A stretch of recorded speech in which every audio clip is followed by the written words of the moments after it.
जय श्री गणेश दोस्तों। हमारी आज की कहानी है सहन। कहानी अच्छी लगे तो प्लीज चैनल को सब्सक्राइब कर लीजिएगा। अब शुरू करते हैं कहानी। सभी लोग साथ बैठकर खाना खा रहे थे।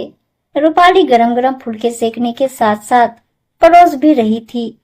इसी भागम भाग में सब्जी का कटोरा उसके हाथ से गिर गया। बस शुरू हो गया सासू जी का कमियां निकालने का काम। एक काम ठीक से नहीं कर सकती, हाथों में तो जान ही नहीं है। पर मम्मी जी, वो कटोरा गलती से।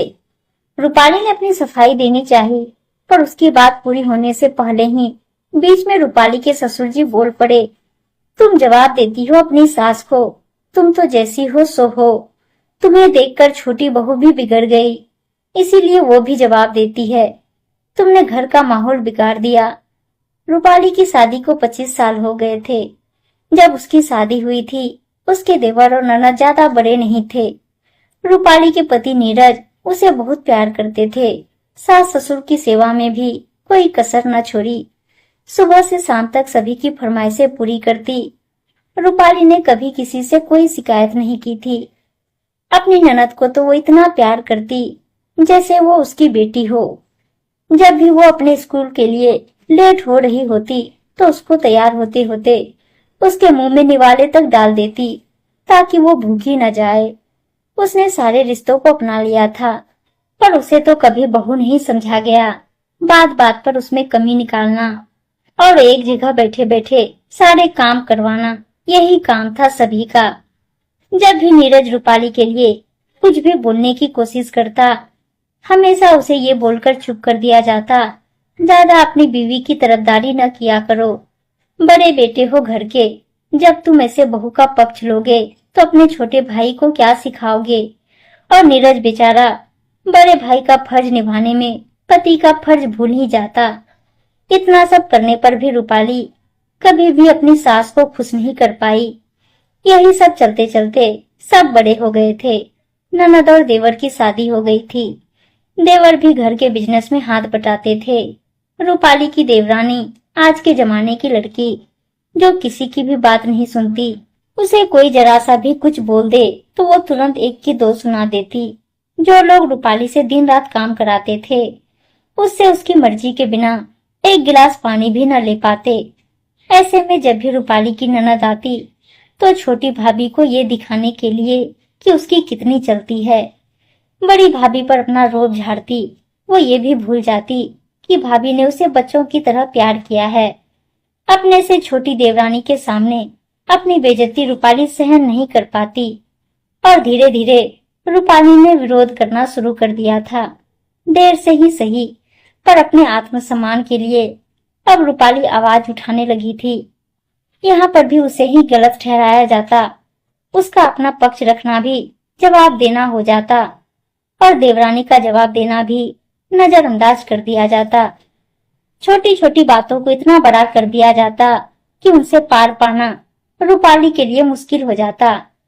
आज ही किसी बात को लेकर देवरानी से सासू जी की कहासुनी हो गई थी, तो उसने तो कोई भी काम करने से हाथ खड़े कर दिए थे और अपने कमरे में जाकर दरवाजा बंद कर लिया था। देवर जी ने भी अपनी बीवी का साथ देते हुए सासू जी को ही सुना दिया था। उन दोनों से कोई कुछ नहीं बोल पाया। उनका सारा गुस्सा बड़ी बहू पर दिखाया जा रहा था और आज तो उसकी इतने सालों के समर्पण का ये फल मिला कि उसे ही छोटी बहू को बिगाड़ने का तमगा दे दिया गया। आज तो ये सब नीरज भी सहन न कर सका और जो इतने सालों से कभी अपनी बीवी के लिए न बोला, वो आज बोल पड़ा अपने पापा से पूछते हुए, तुम तो जैसी हो का क्या मतलब है आपका, कैसी है वो। इतने सालों में उसने आप लोगों को कभी एक जवाब तक नहीं दिया, पूरे घर का ख्याल रखा।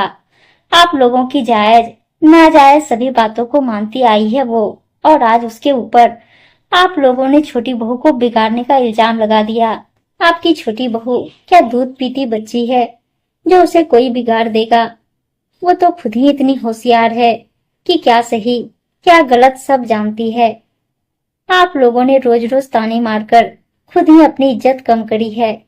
इसमें मेरी बीवी का कोई दोष नहीं है, इसलिए आज के बाद मेरी बीवी से कोई भी गलत नहीं बोलेगा। बहुत हो गया बड़प्पन। अब हमें भी आराम से जिंदगी जीने दो। अब मैं ये सहन नहीं करूंगा कि कोई भी मेरी बीवी को कुछ भी कहे। वो आपका मान सम्मान वैसे ही करती रहे। इसके लिए अब आपको भी उसकी इज्जत करनी पड़ेगी। और रूपाली के सामने जाकर बोला, मुझे माफ कर दो। मैं अगर पहले ही तुम्हारे लिए बोलता तो कोई भी तुम्हारे आत्मसम्मान को ठेस नहीं पहुंचा पाता, ना ही किसी की कुछ भी कहने की हिम्मत होती। आज से मैं भी तुम्हारे हर सुख दुख में साथ रहूंगा, देर से ही सही। पर अपने पति का साथ पाकर रूपाली खुश थी। वहीं सास ससुर अपनी दोनों बहुओं बेटों से सिर्फ अपनी तानाशाही की वजह से दूर हो गए थे। शायद अब उन्हें समझ आए कि छोटी बहू पहले से ही ऐसी है, इसमें बड़ी बहू की कोई गलती नहीं। कैसी लगी दोस्तों आपको ये कहानी? जानती हूँ कुछ लोगों को लगेगा ऐसा सिर्फ कहानी में ही होता है, तो आप लोग ये क्यों भूल जाते हैं कि आप लोग भी कहानी ही सुन रहे हैं। और कहानी भी तभी बनती है जब ऐसा हम कहीं देखे या सुने हैं। और जिसने नहीं सुना है वो क्या नहीं बोलते हैं, कुछ भी लिख दिया, ऐसा कहानी में ही होता है। ये बहुत ज्यादा हो गया, और भी बहुत कुछ बोलते हैं। पर जिसके साथ ऐसा कुछ हुआ रहता है या उसने कभी किसी और के साथ देखा और सुना है तो उसे समझ आता है कि हाँ ऐसा कुछ होता है और कहानी बनती है। और प्लीज जिसने कभी ऐसा देखा या सुना नहीं हो वो प्लीज कहानी को कहानी समझकर शांति से सुन ले। उम्मीद है दोस्तों कहानी अच्छी लगी होगी, और अच्छी अच्छी कहानियां सुनने के लिए चैनल को सब्सक्राइब और वीडियो को लाइक शेयर जरूर कर दीजिएगा। धन्यवाद दोस्तों।